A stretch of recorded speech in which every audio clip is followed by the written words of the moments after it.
ഏവർക്കും സ്വാഗതം, വെൽക്കം, വണക്കം. നിങ്ങൾ ലോകത്തിൻ്റെ വെളിച്ചമാകുന്നു എന്ന് യേശു പറഞ്ഞതിൻ്റെ അർത്ഥമെന്താണ്? അത് വ്യക്തികളായ വിശ്വാസികൾ എങ്ങനെയാണ് മനസ്സിലാക്കേണ്ടത്, പ്രയോജനത്തിൽ അല്ലെങ്കിൽ പ്രവൃത്തിയിൽ കൊണ്ടുവരേണ്ടത്? നിങ്ങളുടെ ഉള്ളിൽ വെളിച്ചമുണ്ട് എന്ന് യേശു പ്രത്യേകമായി ഊന്നലോടെ പറയുവാൻ കാരണമെന്താണ്? ഇതിൻ്റെയൊക്കെയും ആകമാനമായ അർത്ഥം എന്താണ് എന്ന് കുറച്ചുകൂടെ വ്യക്തമായി വെളിപ്പെടുത്താമോ, വിശദീകരിക്കാമോ എന്ന് ഈ യൂട്യൂബ് സംഗമത്തിൽ വളരെ റെഗുലറായി പങ്കെടുക്കുന്ന എൻ്റെ ഒരു സുഹൃത്ത്, കോശി എന്നാണ് അദ്ദേഹത്തിൻ്റെ പേര്, ആവശ്യപ്പെട്ടതിൻ്റെ അടിസ്ഥാനത്തിലാണ് ഞാൻ ഈ വീഡിയോ ചെയ്യുന്നത്. ഒരു ആമുഖവുമില്ലാതെ ഞാൻ വിഷയത്തിലേക്ക് പ്രവേശിക്കട്ടെ. എൻ്റെ ജീവിതത്തിൽ എന്നെ ഏറ്റവും അധികം സ്വാധീനിച്ചിട്ടുള്ള, എനിക്ക് ഏറ്റവും അധികം നന്മ ചെയ്തിട്ടുള്ള, എന്നെ ബലപ്പെടുത്തിയ, നാളിതുവരെയും എന്നെ നിലനിർത്തിയ ചില വാക്കുകളുണ്ട്. ആ വാക്ക് ഞാൻ കേട്ടത് ഒരു പ്രവാചകനിൽ നിന്നല്ല, ഒരു മെത്രാനിൽ നിന്നല്ല, സുവിശേഷ പ്രഘോഷകനിൽ നിന്നല്ല, ഒരു നേതാവിൽ നിന്നുമല്ല, ഒരു ബുദ്ധിജീവിയിൽ നിന്നുമല്ല, മെട്രിക് വരെ മാത്രം പഠിച്ച എൻ്റെ അമ്മയിൽ നിന്നാണ്. എനിക്ക് ഏതാണ്ട് 7-8 വയസ്സ് പ്രായമുള്ളപ്പോൾ ഞാൻ ഉള്ളിൽ വളരെ മ്ലാനനായിരുന്ന അവസ്ഥയിൽ ഏകനായി വീടിൻ്റെ ഒരു വരാന്തയുടെ ഒരു മൂലയിൽ ഞാൻ പോയിരിക്കുമ്പോൾ ഞാൻ അറിയാതെ എൻ്റെ അടുത്ത് ഇരുന്ന ശേഷം എൻ്റെ തലയിൽ കൈവച്ച് എൻ്റെ അമ്മ എന്നോട് പറഞ്ഞ വാക്കുകൾ ഇന്നും എൻ്റെ ജീവിതത്തിലെ പ്രകാശത്തിൻ്റെ സ്രോതസ്സാണ്. അതിപ്രകാരമാണ്: മോനെ, നിൻ്റെ ഉള്ളിൽ ഒരു വെളിച്ചമുണ്ട്, കാലം അത് തെളിയിക്കും. നിൻ്റെ ഉള്ളിൽ ഒരു വെളിച്ചമുണ്ട്, കാലം അത് തെളിയിക്കും എന്ന് പറഞ്ഞ വാക്കുകൾ, അത് എൻ്റെ ജീവനേക്കാൾ വിലയുള്ളതായി ഞാൻ ഇന്നും എൻ്റെ ഉള്ളിൽ കാത്തു സൂക്ഷിക്കുന്നുണ്ട്. അതുകൊണ്ടാണ് ഈ വെളിച്ചമല്ലെങ്കിൽ പ്രകാശം എന്ന ആശയത്തെ ഞാൻ ഏറ്റവും അധികം മറ്റെല്ലാറ്റിനും ഉപരിയായി ശ്രദ്ധയോടെ, ബഹുമാനത്തോടെ, ആരാധനാ മനോഭാവത്തോടെ ചിന്തിക്കുകയും അനുധാവനം ചെയ്യുകയും അറിയാനും പ്രയോഗിക്കാനുമൊക്കെ ശ്രമിക്കുകയും ചെയ്യുന്നത് എന്ന് ഈ സമയത്ത് ഞാൻ സാന്ദർഭികമായി മാത്രം ഒന്ന് സൂചിപ്പിക്കട്ടെ. വെളിച്ചത്തെ ഞാൻ എങ്ങനെയാണ് മനസ്സിലാക്കുവാൻ ഇടയായത്? അമ്മ ആ വാക്കുകൾ എന്നോട് പറയുമ്പോൾ അന്ന് എനിക്ക് അതിനെപ്പറ്റി വേണ്ടതുപോലെ ബോധ്യമില്ലായിരുന്നു എന്നത് വളരെ സത്യമാണെങ്കിലും ആ ആശയത്തെ മനസ്സിൽ സംഗ്രഹിക്കുകയും വർഷങ്ങളോളം അതിനോടൊപ്പം ജീവിക്കുകയും അന്വേഷിക്കുകയും ചെയ്തതിൻ്റെ ഫലമായി ഇപ്പോൾ അതിനെപ്പറ്റി ചില അറിവുകൾ എൻ്റെ മനസ്സിലുണ്ട്. അത് നിങ്ങളുമായി പങ്കിടുന്നതിൽ എനിക്ക് അതീവമായ സന്തോഷമുണ്ട്. ഈ ചിന്തകൾക്ക് വഴിയൊരുക്കിയ എൻ്റെ അമ്മയുടെ പാദപീഠത്തിൽ നമസ്കരിച്ചുകൊണ്ട് ഞാൻ ഈ വലിയ പരിശുദ്ധമായ കർത്തവ്യം നിർവഹിക്കട്ടെ. ഞാൻ വെളിച്ചത്തെ മനസ്സിലാക്കുന്നത് പൂർണ്ണതയുടെ പര്യായമായിട്ടാണ്. പൂർണ്ണതയുടെ പര്യായമായിട്ടാണ്. നിങ്ങൾ യേശുവിൻ്റെ പഠിപ്പീരുകൾ ശ്രദ്ധിച്ചിട്ടുള്ളവരാണല്ലോ. അല്ലാത്തവരുണ്ടെങ്കിൽ അവരുടെ സൗകര്യപ്രകാരം ഇപ്രകാരം പറയട്ടെ. യേശു വിഭാവന ചെയ്ത ആത്മീയ ദർശനത്തിൽ വളരെയധികം പ്രാധാന്യം നൽകപ്പെട്ടിട്ടുള്ള ഒരാശയമാണ് മനുഷ്യൻ അവൻ്റെ സാധ്യതകളുടെ പൂർണ്ണതയിലേക്ക് നിരന്തരം വളർന്നുകൊണ്ടേ ഇരിക്കണം എന്നുള്ളത്.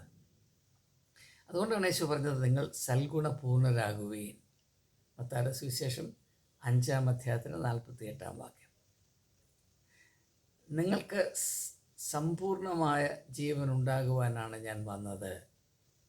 അവർക്ക് ജീവൻ ഉണ്ടാകുവാനും സമൃദ്ധമായ ജീവനെന്ന് മലയാളത്തിൽ പരിഭാഷ ചെയ്യുമ്പോൾ അതിൻ്റെ അർത്ഥം സമ്പൂർണ്ണമെന്നാണ്, ധാരാളം എന്നുള്ളതല്ല. ഫുൾനെസ് ഓഫ് ലൈഫ് എന്നാണ് ഇംഗ്ലീഷ് വേദപുസ്തകത്തിൽ രേഖപ്പെടുത്തിയിരിക്കുന്നത്. അതാണ് ശരി. യോഹന്നാന്റെ സുവിശേഷം 10-ാം അധ്യായത്തിൻ്റെ 10-ാം വാക്യം. അങ്ങനെ നോക്കുമ്പോൾ മത്തായിയുടെ സുവിശേഷം 25-ാം അധ്യായത്തിൽ നാം കാണുന്ന താലന്തുകളുടെ ഉപമ, അതിലും ഭൃത്യന്മാരെ ഏൽപ്പിച്ച താലന്തുകളുടെ പൂർണ്ണത അന്വേഷിക്കുന്നവരാണ്, അത് കണ്ടെത്തുകയും അറിയുകയും അത് ആരാധനയെ സമർപ്പിക്കുകയും ചെയ്യുന്നവരാണ് നല്ലവരും വിശ്വസ്തരുമായ ദാസന്മാരായി അംഗീകരിക്കപ്പെട്ടത് എന്ന് നമുക്ക് വ്യക്തമായി അറിയാം. അതുകൊണ്ട് എല്ലാറ്റിൻ്റെയും പൂർണ്ണത പ്രാപിക്കുക എന്നത് മനുഷ്യത്വത്തിൻ്റെ അടിസ്ഥാന ആവശ്യമാണ്, പ്രമാണമാണ്. ഇത് നാം മനസ്സിൽ വ്യക്തമായി കുറിച്ചു വെക്കേണ്ട ആവശ്യമുണ്ട്. കാരണം സാർവലൗകികമായ മനുഷ്യാവസ്ഥയിൽ സ്ഥിതി ചെയ്യുന്ന അരിഷ്ടതയുടെ ഏറ്റവും പ്രധാനപ്പെട്ട കാരണം മനുഷ്യൻ അപൂർണതയിലാണ് അടിസ്ഥാനം സ്ഥാപിക്കുന്നത് എന്ന് തന്നെയാണ്. ഏതിനോടുള്ള ബന്ധത്തിലും ഏത് സാഹചര്യത്തിലും മനുഷ്യൻ പ്രവർത്തിക്കുന്നത് അപൂർണതയിലാണ്.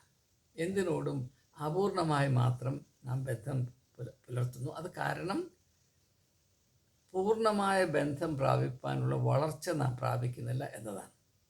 വളർച്ച പ്രാപിക്കാത്ത ഒരു വ്യക്തിക്ക് പോലും ഒന്നിനോട് പോലും പൂർണ്ണമായ ബന്ധം സ്ഥാപിക്കാൻ സാധ്യമല്ല. അപ്പം നിങ്ങളൊരു മേഖലയിൽ സേവനം ചെയ്യുന്നു.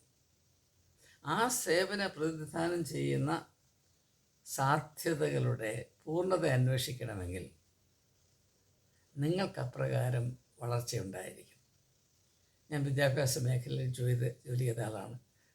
ബഹുഭൂരിപക്ഷം അധ്യാപകരും താല്പര്യമില്ലാതെ ശമ്പളം കിട്ടുന്നതിന് വേണ്ടി മാത്രം അധ്വാനം ചെയ്യുന്നവരാണ്. കാരണം അവർ വേണ്ടതുപോലെ വളർന്നിട്ടില്ല എന്നതുകൊണ്ടാണ്. അവർ ഏത് സ്ഥാപനത്തിൽ കൂടെയാണോ സേവനം നിർവഹിക്കുന്നത്, ആ സ്ഥാപനത്തോട് നീതി പാലിക്കാനോ അതിനോട് മാന്യതയുള്ള ബന്ധം പുലർത്തുവാനോ കടമകൾ നിർവഹിപ്പാനോ കൂട്ടാക്കാതെ മാസശമ്പളം മാത്രം കേന്ദ്രീകരിച്ച് ഒരു മേഖലയിൽ സ്ഥിതി ചെയ്യുന്ന വ്യക്തി, ആ വ്യക്തി അറിഞ്ഞാലുമില്ലെങ്കിലും വ്യക്തിത്വത്തിൽ പൂർണ്ണത പ്രാപിക്കാത്ത അവസ്ഥയിലാണ്, യാതൊരു സംശയവും വേണ്ട. അതുതന്നെ ബന്ധങ്ങളിൽ നമുക്കറിയാൻ കഴിയും. തൃപ്തികരവും സൽഫലങ്ങളെ പുറപ്പെടുവിക്കുന്നതും സ്ഥിരതയും സന്തോഷവും തുളുമ്പുന്ന ബന്ധങ്ങൾ സ്ഥാപിക്കപ്പെടണമെങ്കിൽ അതിൽ പങ്കെടുക്കുന്ന രണ്ട് വ്യക്തികളും സ്വന്തം വ്യക്തിത്വത്തിൻ്റെയും താങ്കൾ ഏർപ്പെടുന്ന ബന്ധത്തിൻ്റെയും പൂർണ്ണത അന്വേഷിക്കുന്നവരും പൂർണ്ണത പ്രാപിപ്പാൻ താല്പര്യമുള്ളവരുമായിരിക്കും. ഞാൻ വിശദീകരിക്കുന്നില്ല, അതിന് പലവിധമായ മുഖങ്ങളുണ്ട്. ഞാൻ ഒരു സാധ്യത മാത്രം ഒന്ന് സൂചിപ്പിക്കുന്നു സമയത്തിൻ്റെ പരിമിതി കൊണ്ട്. അപ്പോൾ പ്രകാശം അല്ലെങ്കിൽ വെളിച്ചം എന്ന ഈ ഒരു പ്രതീകം കൊണ്ട്, ബിംബം കൊണ്ട്, സിമ്പിൾ കൊണ്ട് ഞാൻ ആദ്യവും അടിസ്ഥാനപരവുമായി മനസ്സിലാക്കുന്നത് പൂർണ്ണത എന്നുള്ളതാണ്. അപൂർണതയുടെ ഈ ലോകത്തിൽ അപൂർണതയെ മാത്രം ആശ്രയിച്ച് മനുഷ്യരെ എല്ലാ മേഖലകളിലും ജീവിതത്തിൻ്റെ എല്ലാ തുറകളിലും സ്ഥിതി ചെയ്യുകയും പ്രവർത്തിക്കുകയും ചെയ്യുന്ന ഈ ലോകത്തിൽ, അതിൻ്റെ മറ്റൊരു പര്യായമാണ് അന്ധകാരത്തിൻ്റെ ഈ ലോകത്തിൽ. അപൂർണത അന്ധകാരമാണ്. ആത്മീയമായി നോക്കുമ്പോൾ അപൂർണത അന്ധകാരമാണ്, പൂർണ്ണത വെളിച്ചമാണ്. ഇത് വളരെ സ്പഷ്ടമാണ്. അപ്രകാരമുള്ളൊരു ലോകത്തിൽ, അന്ധകാരത്തിൽ ആണ്ടുകിടക്കുന്ന ലോകത്തിൽ നിങ്ങൾ വെളിച്ചമായി ശോഭിക്കണമെന്ന് പറയുമ്പോൾ അതിൻ്റെ അർത്ഥം പ്രാവർത്തികമായ ഇതാണ്: നിങ്ങളുടെ വ്യക്തിത്വത്തിൻ്റെയും അതിൽ അടങ്ങിയിരിക്കുന്ന നാനാമുഖമായ സാധ്യതകളുടെയും, അത് പ്രത്യേകിച്ച് ആത്മീയമായ സാധ്യതകളുടെയും പൂർണ്ണത അന്വേഷിക്കുന്നവരും പ്രാപിക്കുന്നവരുമായി തീരണം എന്നതാണ് യേശു ഉദ്ദേശിച്ചത്. ഇനി അതെന്താണ് നമുക്കൊന്ന് മനസ്സിലാക്കാൻ സാധിക്കും.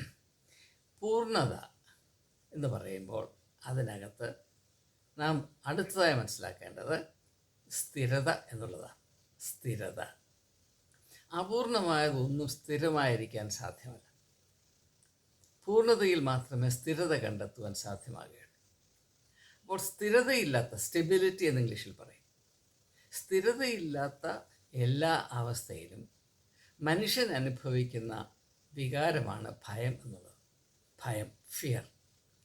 മനുഷ്യ മനസ്സിൻ്റെ അടിത്തട്ടിൽ സ്ഥിതി ചെയ്യുന്ന ഏറ്റവും ശക്തിയേറിയ ഒരു മർമ്മമാണ്, ഒരു വികാരമാണ് ഭയം എന്നുള്ളത്.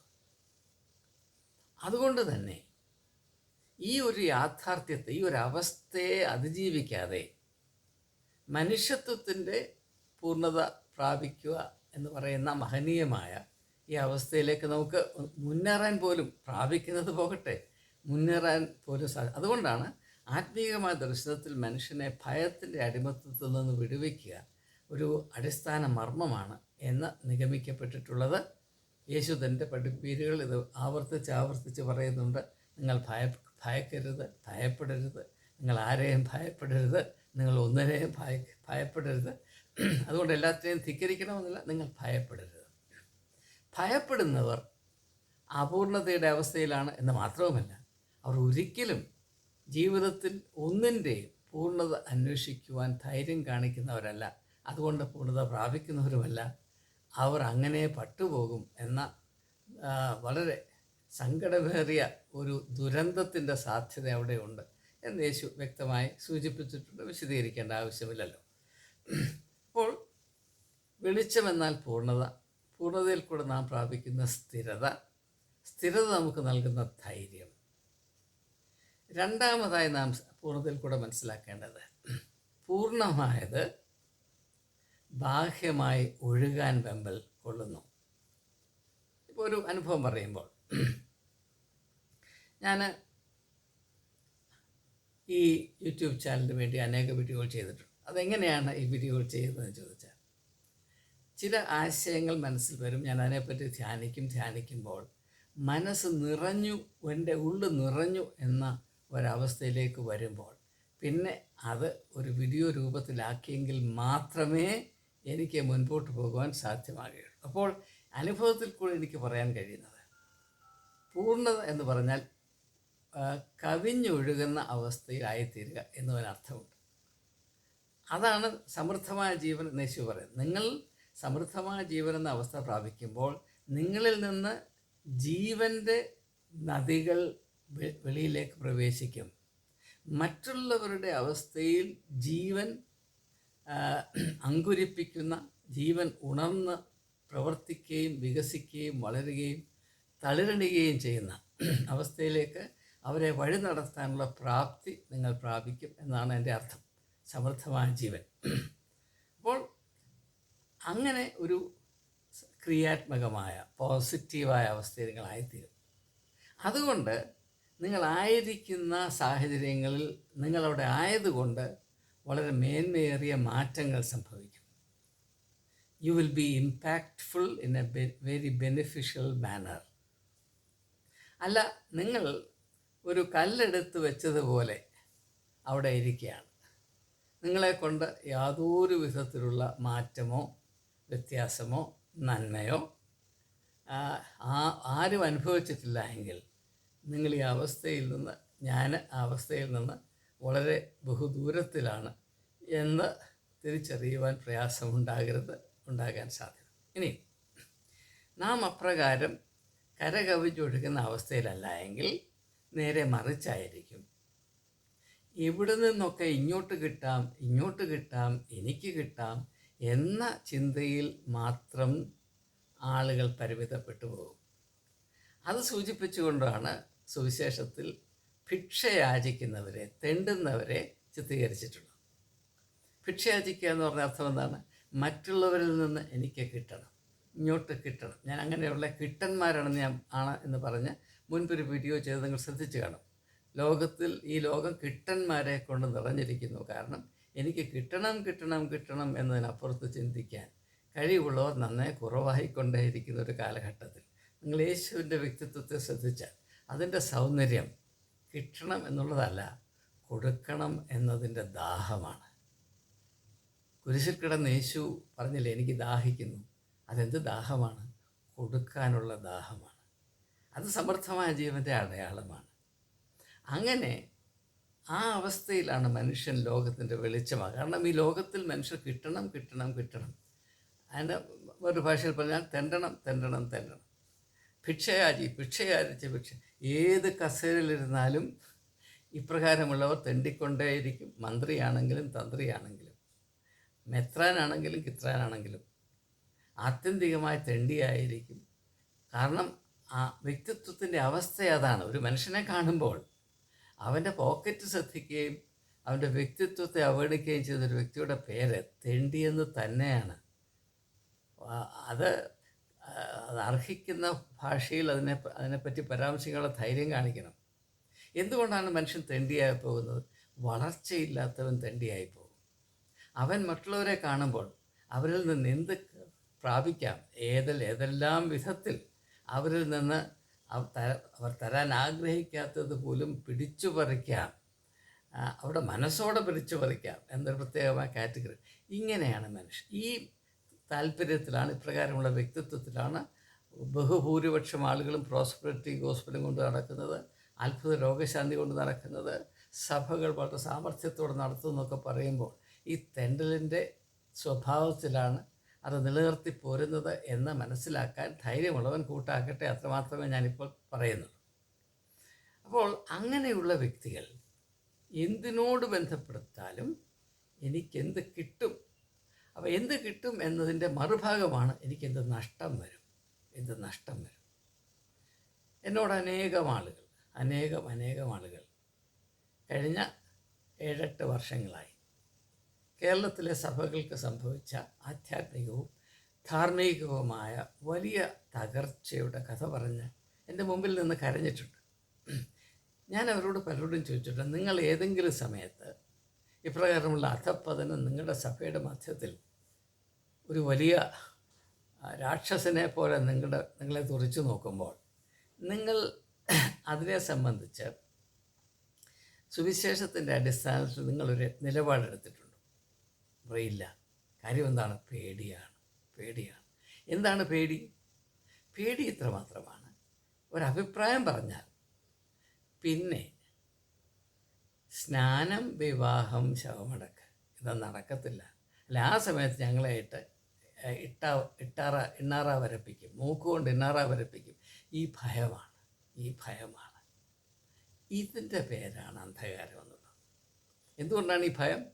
കിട്ടണം എന്ന വിധത്തിൽ മാത്രം ലാക്കാക്കി ഒരു സഭയോട് ബന്ധപ്പെടുന്ന വ്യക്തിക്ക് അച്ഛനെയും മെത്രാനെയും പേടിച്ച് ജീവിക്കാനൊക്കത്തുള്ളൂ. അറിയുന്ന സത്യം വിളിച്ചു പറയാനുള്ള നട്ടലുണ്ടാവില്ല. അവരോട് പറയുകയാണ്, നിങ്ങൾ ലോകത്തിൻ്റെ വെളിച്ചം പോട്ടെ, നിങ്ങൾ നിങ്ങളുടെ സഭയുടെ വെളിച്ചമാക്കാൻ ധൈര്യം കാണിക്കണമെന്ന് പറഞ്ഞാൽ അവർ പിന്നെ എന്ന് പറയും. ഇതാണ് നമ്മുടെ അവസ്ഥ. അപ്പോൾ നാം എന്തുകൊണ്ടാണ് യോഹന്നാൻ്റെ സുവിശേഷത്തിൽ പറയുന്നത് സകല ലോകത്തിനും വേണ്ടിയുള്ള, സകല ജാതിക്കും വേണ്ടിയുള്ള വെളിച്ചം ക്രിസ്തുവിൽ കൂടെ ലോകത്തിലേക്ക് വന്നുകൊണ്ടേയിരുന്നു. പക്ഷേ ജനമോ വെളിച്ചത്തെ കൈക്കൊള്ളാതെ ഇരുട്ടിനെ സ്നേഹിച്ചു. കാരണം അവിടെ പ്രവൃത്തികൾ നീചമായിരുന്നു. ദ ഡീഡ്സ് വർ ഈവിൾ എന്ന്. അതുകൊണ്ടാണ്. അപ്പോൾ ആ ഒരു അവസ്ഥയിലായിരിക്കുമ്പോൾ തീർച്ചയായും ലോകത്തിൻ്റെ വെളിച്ചമാണ് എന്ന ഈ ഒരു ദർശനം അത് അർത്ഥവത്താക്കി തീരത്തക്കവണ്ണം നമുക്ക് പ്രവർത്തിക്കാനോ നിലപാടെടുക്കാനോ സാധ്യമല്ല.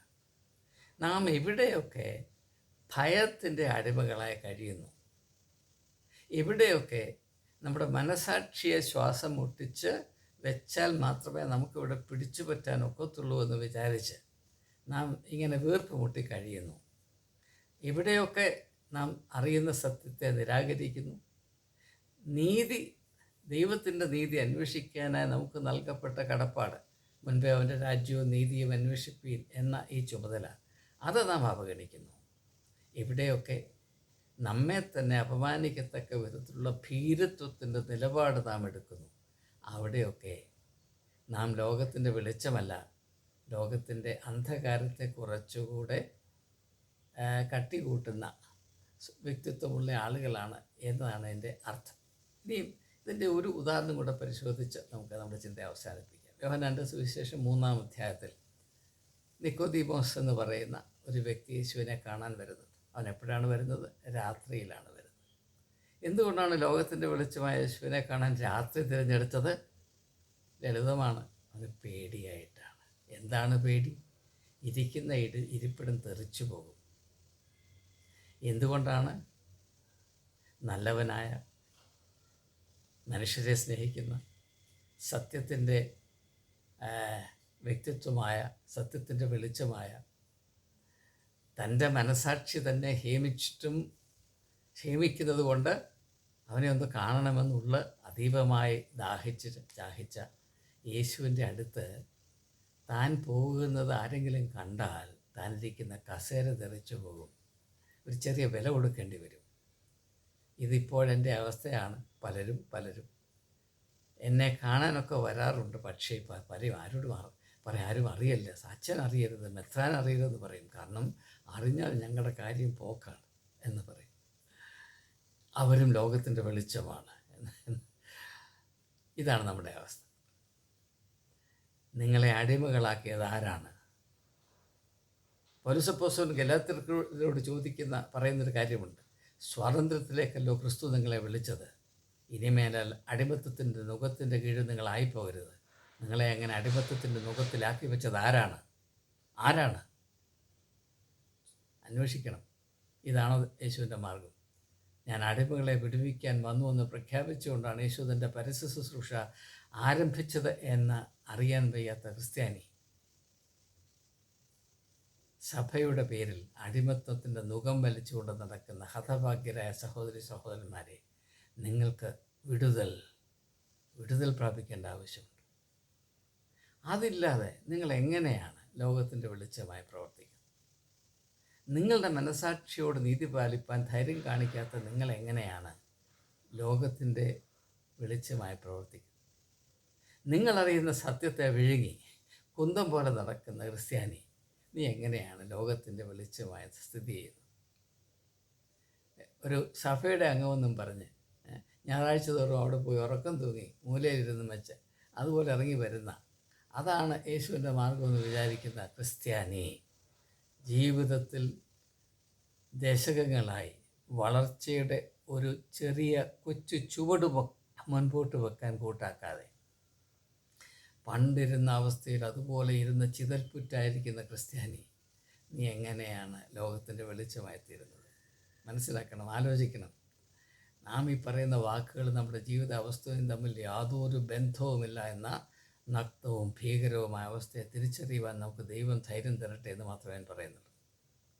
അതുകൊണ്ട് വളരെ അർത്ഥവത്തായൊരു വെളിപ്പെടുത്തലാണ്. പക്ഷേ അതിൻ്റെ അർത്ഥം അറിയുകയും അതിൻ്റെ പൂർണ്ണതയിലേക്ക് പ്രവേശിക്കുകയും ചെയ്യണമെങ്കിൽ അല്പം നട്ടെല്ല് എന്ന് പറയുന്ന ശരീരത്തിൻ്റെ ഒരു ഭാഗമുണ്ട്, അതും കൂടെ ഉണ്ടാകാൻ ഇടയാകണം. ദൈവം തന്ന ശരീരത്തിൽ അങ്ങനെ ഒരു ഭാഗമുണ്ട്, പക്ഷേ നാം അത് ഇതുവരെയും കണ്ടുപിടിച്ചിട്ടില്ല എന്ന ഒരു പോരായ്മ മാത്രമേ ഉള്ളൂ. അതുകൊണ്ട് ദയവായി മനസ്സിലാക്കുക, നിങ്ങൾ ഭൂമിയുടെ ലോകത്തിൻ്റെ വെളിച്ചമാണെന്ന് പറയുമ്പോൾ അതിൽ വലിയ സാധ്യതകൾ അടങ്ങിയിട്ടുണ്ട്. ആ സാധ്യതയിലേക്ക് പ്രവേശിക്കുവാൻ കണ്ണടഞ്ഞു പോകുന്നതിന് മുൻപേ, രാത്രി നമ്മളെ വിഴുങ്ങുന്നതിന് മുൻപ്, കുഴിയിലേക്ക് വീണു പോകുന്നതിന് മുൻപ് ഒരിക്കലെങ്കിലും ആത്മധൈര്യമുള്ള, ആത്മാഭിമാനമുള്ള, സ്വാതന്ത്ര്യത്തിൻ്റെ രുചി അറിഞ്ഞിട്ടുള്ള ഒരു വ്യക്തിയായി ഒരേ ഒരു ദിവസം ജീവിച്ചിട്ട് ഇവിടെ നിന്ന് പോകാൻ നമുക്ക് കഴിയുമെങ്കിൽ അത് വലിയ ഒരു നേട്ടം തന്നെയാണ് എന്ന് മാത്രം പറഞ്ഞുകൊണ്ട് ചിന്തകൾ തൽക്കാലം ഉപസംഹരിക്കുന്നു. ഈ ഒരു വീഡിയോ ചെയ്യുന്നതിന് വേണ്ടി എന്നെ പ്രേരിപ്പിച്ച എൻ്റെ സുഹൃത്തിനോടുള്ള കടമ ആവർത്തിക്കുകയും ചെയ്യുന്നു. നമസ്കാരം.